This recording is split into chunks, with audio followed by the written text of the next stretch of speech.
অবশেষে অপেক্ষার অবসান আজ থেকে শুরু হয়ে গেল ইন্ডিয়ান সুপার লিগ, যেটা কিন্তু এআইএফএফ পরিচালনা করছে এবং প্রথম দিনেই কিন্তু আমরা ডবল হেডার ম্যাচ দেখলাম। দুটো ম্যাচই কিন্তু হাড্ডাহাড্ডি, যেখানে মোহনবাগান জয় দিয়ে তাদের অভিযান শুরু করলো এবং দ্বিতীয় ম্যাচ কিন্তু আমরা হাড্ডাহাড্ডির লড়াই, ম্যাচ ড্র দেখলাম। কীরকম ম্যাচ হয়েছে, কী কী পয়েন্ট আজকের ম্যাচগুলো থেকে উঠে এসেছে, খেলা দেখা নিয়ে কীরকম আপডেট রয়েছে, ইস্ট বেঙ্গল শিবির নিয়েই বা কী খবর রয়েছে, সমস্তটা নিয়েই আলোচনা রয়েছে এই ভিডিওতে। তাই ভিডিও শুরু করার আগে একটাই রিকোয়েস্ট, চ্যানেলে যারা প্রথমবারের জন্য এসেছো মনে করে চ্যানেলটাকে সাবস্ক্রাইব করে নিও, তাহলে প্রিয় দলের খেলার সমস্ত আপডেট তোমরা এখানে পেয়ে যাবে। তো চলো আর দেরি না করে ভিডিও শুরু করা যাক। তো আইএসএলের প্রথম ম্যাচ হয়ে গেল, কিন্তু আইএসএলের অফিসিয়াল ওয়েবসাইট এখনও পর্যন্ত ঠিকঠাকভাবে কাজ করছে না। আর এখন এতটাই ভুলভাল কাজ করছে, তোমরা দলগুলোর দিকে তাকালে দেখতে পাবে যে সমস্ত প্লেয়ার 2 বছর 3 বছর আগে খেলে গেছে তারাও ভাই দলের মধ্যে রয়েছে। তো এরকম একটা জঘন্যভাবে কিন্তু এখন ওয়েবসাইটকে ঠিক করার কাজ চলছে, এখনও পর্যন্ত ঠিক কিন্তু হয়নি।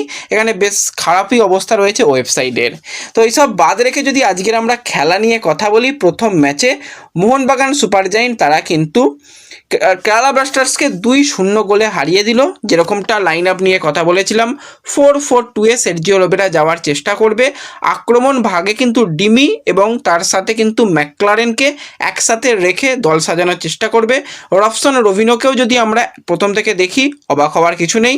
রবিনোকে প্রথম থেকে ব্যবহার করা, লিস্টন কোলাজো, থাপা, আপুইয়া তাদের নিয়ে আসা ডিফেন্সে, যেরকমটা বলেছিলাম অভিষেক, সুভাশিস বোস এবং মনবীর সিং, অ্যালবার্টো তারাই শুরু করবে এবং গোলে ভিশাল।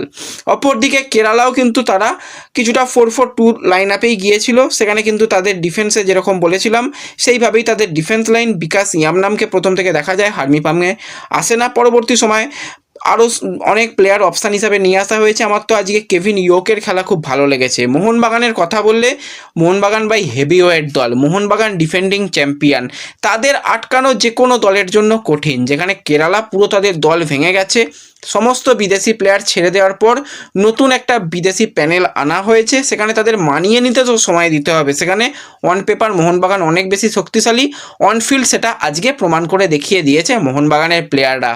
টেকচাম অভিষেক সিং কি খেললো একবার দেখেছো? অসাধারণ।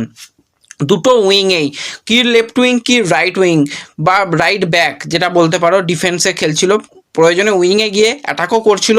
অসাধারণ। রবসন রবিনোকে দেখলে কেরালা ব্লাস্টার্স ভাই নাচিয়ে দিয়েছে। রবসন রবিনো হ্যাঁ গোল করেনি, অ্যাসিস্ট করেনি, কিন্তু যে খেলায় যে প্রেসিং সেটা কিন্তু রবসন রবিনোর কাছ থেকে দেখা গেছে। ম্যাকলারেন আরও অনেক বেশি গোল করতে পারতো, কিন্তু যে গোলটা করেছে এটা ম্যাকলারেনের লেভেলের গোল, কারণ ওখান থেকে ডিমি পাস দেওয়া, ওখানে হাফটার নিয়ে ঘুরে বাঁ পায়ে ফিনিশ করা অসাধারণ ছিল। আর টম অলরেডের শেষের দিকে গোলটা তো একটা ভালো গোল, অন টার্গেট রেখেছে, সেখানে গোল পেয়েছে।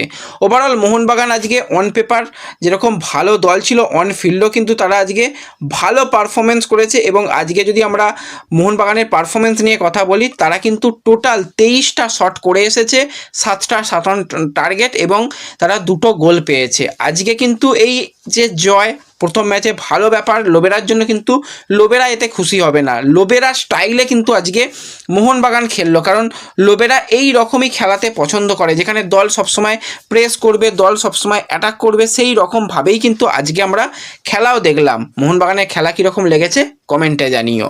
এবার খেলা দেখার ব্যাপার তোমাদের বলে দিয়েছি। টিভিতে দেখতে গেলে সোনি 10-2 চ্যানেলে তোমাদের দেখতে হবে, সেখান থেকেই তোমাদের টিভিতে দেখতে পাবে।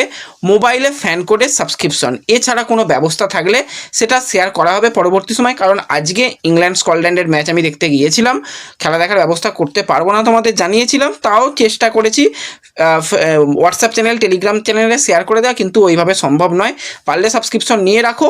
আর ইস্টবেঙ্গল মোহনবাগানের পার্সোনালি যে খেলাগুলো হবে সেগুলোর জন্য চেষ্টা করব পরবর্তী সময়, কিন্তু 100% ওয়ার্কিং হবেই সেটা বলা যাচ্ছে না। তো যাই হোক, এই ম্যাচটা তো গেল, ভালো ম্যাচ হয়েছে এবং প্রথম ম্যাচেই 3 পয়েন্ট নিয়ে শুরু করলো অবশ্যই এখানে লোবেরা, এটা কিন্তু একটা ভালো ব্যাপার। এবং মোহনবাগানেরও প্রথম জয়টা সত্যি খুবই ভালো ব্যাপার। আজকে মোহনবাগান সমর্থকরা মাঠ ভরিয়েছিল, 29,711 জন কিন্তু আজকে সমর্থক মাঠে ছিল, প্রায় সংখ্যাটা 30,000। তো সেখানে ইস্টবেঙ্গলেরও উচিত, অনেক দিন বাদে খেলা ফিরছে, মাঠকে ভরিয়ে তোলা। তো ইস্টবেঙ্গলে যদি আমরা কথা বলি, ইস্টবেঙ্গলের কিন্তু অফিসিয়াল টিকিট তোমরা টিকিট কাটতে পারছো, টিকিটের লিঙ্কও আমি শেয়ার করে দিয়েছিলাম, সেখান থেকেই টিকিট কাটতে হবে। এবার যেটা ব্যাপার, তোমরা টিকিট রিডিম করবে কিভাবে। দেখো, রিডিমের জন্য অফিসিয়ালিভাবে এখনও জানানো হয়নি যে এই জায়গা থেকে রিডিম করা যাবে। আজকে একটা প্রেস রিলিজ দিয়ে যেটা জানানো হলো যে আজকে বিকেল 4টে থেকে 8টা পর্যন্ত টিকিট পাওয়া যাবে। এবার শুধু কি আজকের জন্য নাকি কাল থেকেও এই একই সময় টিকিট পাওয়া যাবে, তার ভাই কোনো এখনও আপডেট নেই। অফিসিয়াল কিছু আপডেট এসে গেলে ইস্টবেঙ্গলের এই টিকিটের ব্যাপারে, টিকিট রিডিমের ব্যাপারে তোমাদের অবশ্যই জানিয়ে দেব। তার জন্য অবশ্যই আমাদের সোশ্যাল মিডিয়া পেজগুলো একটু ফলো রেখো, নজর রেখো, সেখানে কিন্তু আমরা সময় মতন কিন্তু জানিয়ে দেব। দ্বিতীয় ম্যাচের দিকে আমার বিশেষত নজর ছিল যে ইন্টারকাশি কীরকম খেলে। আমি বলবো ইন্টারকাশি প্রথম ম্যাচ, আইএসএলের প্রথম ম্যাচ হিসাবে অনেক ভালো খেলেছে। এতটাও ভালো তাদের থেকে আশা করিনি, ভেবেছিলাম হয়তো তারা বড় ব্যবধানে হেরে যাবে। গোয়ার সেরকম দল না হলেও গোয়া ভালো ফাইট দেবে, কিন্তু আজকে খেলাটা খেলেছে কিন্তু ইন্টারকাশি যথেষ্ট ভালো। 4টে শট করেছে, 3টে শট অন টার্গেট রেখেছে, এবং প্রশান্ত যে গোলটা করেছে ফার্স্ট হাফের একদম শেষের দিকে, অসাধারণ গোলটা ছিল। একজন ইন্ডিয়ান প্লেয়ারের কাছ থেকে এই ফিনিশিংয়ে আমরা দেখতে যাই, খুব ভালোভাবে কিন্তু ঋত্বিক তিওয়ারিকে গোল দিয়েছিল। ঋত্বিককে গোল দেওয়া যে কোনো প্লেয়ারের কাছে চাপের ব্যাপার। ঋত্বিক নো ডাউট ভালো ছন্দে রয়েছে, কিন্তু সেই জায়গায় প্রশান্তের ফিনিশিংটা দারুণ ছিল। এবং শেষের দিকে এসে ইন্টারকাশি তারা কিন্তু হয়ে যায় 10 জনে। হ্যাঁ, এই জায়গাতেই যে বিদেশি গোলকিপার ইন্টারকাশির ছিল, সেই বিদেশি গোলকিপার কিন্তু এফসি গোয়ার একজন প্লেয়ারকে ফাউল করে। ডেফিনেটলি জেনুইন রেড কার্ড, 100% কেন 200% এটা রেড কার্ড হয়। রেড কার্ড কিন্তু সেখানে রেফারি দেয় এবং সেখান থেকে পেনাল্টি পায় গোয়া। গোয়ার হয়ে কিন্তু ড্র্যাজিচ সে কিন্তু গোল করে দিয়ে গোয়াকে সমতায় ফিরিয়ে আনে এবং শেষ পর্যন্ত ম্যাচের রেজাল্ট 1-1 থাকে। তো এই জায়গাতেই আমি বলবো গোয়ার যেটা মেন প্রবলেম, স্ট্রাইকিং লাইন। একটা বিদেশি স্ট্রাইকার বা দুটো যদি বিদেশি স্ট্রাইকার আনতে পারে, এই গোয়া দাঁড়িয়ে যাবে। তা না হলে এই গোয়ার জন্য রীতিমতন চিন্তার কারণ রয়েছে। গোয়ার খেলার সমস্ত কিছু ঠিক আছে, ইন্ডিয়ান প্লেয়াররা ভালো করেছে, কিন্তু ফিনিশিংয়ে তাদের কিন্তু অভাব। আর ইন্টারকাশি তাদের হচ্ছে বোঝাপড়ার এখনও পর্যন্ত আমার চোখে অভাব লেগেছে।